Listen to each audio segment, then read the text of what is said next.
国联准会公布上届新的利率决策，暂停升基准利率。咱台湾央行伫监事会议15做出决议，第5届要来打动。央行总裁杨金龙宣布，政策利率无被变动。央行也预测讲，台湾的出口会渐渐回升。不过，也是把台湾的 GDP 调降到1.72%，波多保掉2%。美国联准会宣布暂停升利息，央行也将外界预期第二做。央行伫监事联席会议15做出决议，终止连5起。央行总裁杨金龙宣布，政策利率暂时无动，中等利率担保放款融通利率甲短期融通利率分别维持年息1.875、2.25甲4.105%。我们的通膨是慢慢的缓步的回降。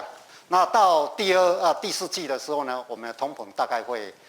在2% 左右哈。展望后半年的国内经济金融形势，劳动市场方面，央行表示效率回降，就业人数增加，民间消费稳健成长，全球经济有希望回稳，台湾出口动力会回升。不过，央行由原下修咱国 GDP 到1.72%，那比3月的2.1%加无法度保住2%，也加做个总出有落差。贸易不好，我们的投资也就不好。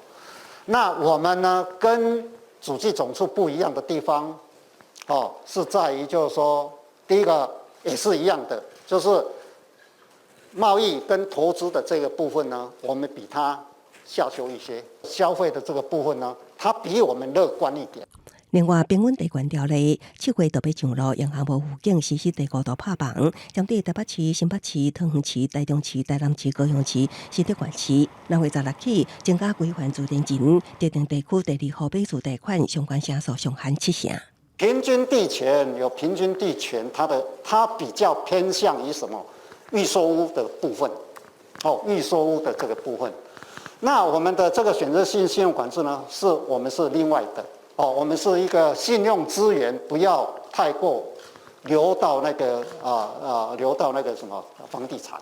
央行表示，会继续关注国内检测货币政策的成效，甲主要经济体检测货币政策的外溢效应，适时调整货币政策。记者综合报道。